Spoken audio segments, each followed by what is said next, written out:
Casa Matusita, The Dark Legend of Lima. No coração vibrante de Lima, uma cidade repleta de história e mistério, ergue-se a Casa Matusita, imponente e silenciosa, como um monumento ao medo, um símbolo do desconhecido que desafia toda a lógica. Contrariando tudo o que a rodeia, ela parece isolada do burburinho da cidade, como se existisse numa bolha de silêncio e sombras. As suas paredes desgastadas, marcadas pelo tempo e por histórias não contadas, e as suas janelas vazias, que parecem observar sem ver, evocam um terror ancestral, um medo que nos gela os ossos. A maioria das pessoas que por ali passa evita olhar diretamente para ela, desviando o olhar como se temesse acordar algo adormecido. Poucos ousam sequer pronunciar o seu nome depois de escurecer, quando as sombras se alongam e os sussurros do vento parecem contar histórias sinistras. Não é apenas um edifício de paredes e alicerces. É um lugar onde o véu entre o nosso mundo, o mundo sólido que conhecemos, e outro, um reino muito mais sombrio de pesadelos e entidades obscuras, parece perigosamente tênue, quase a romper.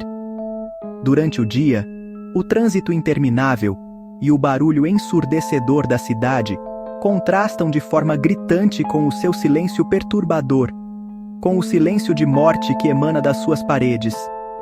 Mas quando a noite cai, assim que o sol se põe no horizonte, a atmosfera em torno da Casa Matusita torna-se pesada, carregada de uma energia escura e perturbadora.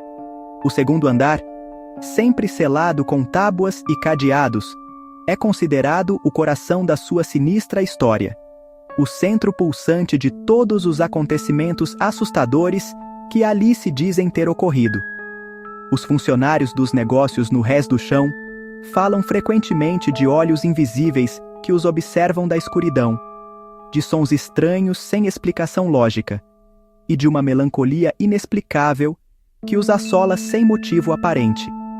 A energia negativa é palpável até para os maiores céticos, aqueles que se recusam a acreditar no paranormal. A alegria e a vida murcham perto das suas paredes, como se a própria vida se recusasse a florescer nas suas proximidades. A Casa Matusita tornou-se uma parte significativa do folclore peruano, uma lenda que perdura através das gerações, um lembrete para todos de que existem segredos profundos e sombrios que é melhor deixar intocados, mistérios que é preferível que permaneçam enterrados. Aqui, neste lugar amaldiçoado, o mal encontrou um lar, um refúgio seguro para criar raízes, e como contam as histórias, nunca realmente partiu. Apenas se escondeu, à espera do momento certo para acordar. A gênese da Casa Matusita é tão misteriosa quanto a própria casa. Está envolta em contos assustadores, histórias que perduram há gerações, aumentando o medo e o fascínio pelo local. Uma história fala de um patriarca cruel, um homem cuja dureza era lendária, embriagado pelo poder e pela posse, que ao descobrir a traição da esposa, uma afronta que lhe feriu profundamente o orgulho, envenenou a própria família e depois tirou a própria vida, num ato final de desespero e vingança, deixando uma marca indelével de terror em cada canto da casa. Outra história refere-se aos criados, cansados de abusos e maus tratos contínuos, que assassinaram brutalmente todos durante o jantar, numa explosão de raiva há muito reprimida, gerando uma violência que marcou a casa para sempre e impregnou as suas paredes com uma energia sombria e perturbadora. Ambas as histórias concordam num ponto crucial, um ponto comum na tragédia, que a casa é uma prisão para almas atormentadas, espíritos inquietos que não encontram paz, presos num ciclo de tormento, condenados a reviver os seus últimos momentos vezes sem conta. Os gritos e súplicas das vítimas, dizem os que ousam aproximar-se, ainda ecoam no segundo andar, onde a escuridão parece mais profunda e palpável. A Casa Matusita não é apenas assombrada, é mais do que isso. É um palco de dor eterna, um lugar onde o passado se recusa a morrer e o tormento se repete sem fim. O segundo andar da Casa Matusita é considerado o portal para a loucura. Dizem as lendas que ninguém consegue lá permanecer sem perder a cabeça, pois o ambiente ataca a mente e distorce a realidade. O caso mais famoso é o de Humberto Vilches Vera, um apresentador de televisão cético que tentou passar a noite lá e saiu completamente perturbado a gritar disparates. Alguns pensam que ele reviveu as tragédias originais, outros que foi atacado pelos espíritos. A mensagem é clara. O segundo andar não perdoa, nem os corajosos nem os céticos. Testemunhas afirmam ver figuras sombrias e ouvir vozes ameaçadoras vindas da rua. É um lembrete de que a curiosidade excessiva pode levar à loucura permanente. Os eventos paranormais na Casa Matuzita são intensos e sensoriais.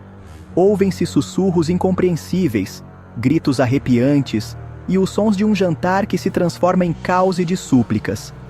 A casa repete as suas tragédias infinitamente, forçando os presentes a serem testemunhas involuntárias.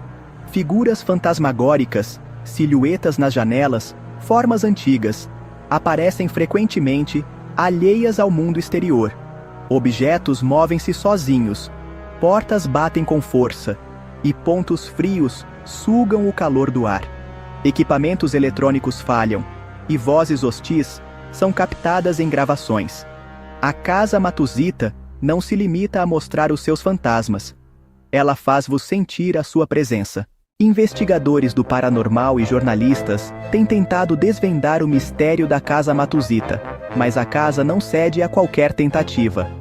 Uma equipa americana, com ferramentas sofisticadas, fugiu após uma noite de terror, vendo coisas que não estavam lá, e sendo tocados por algo que não conseguiam ver.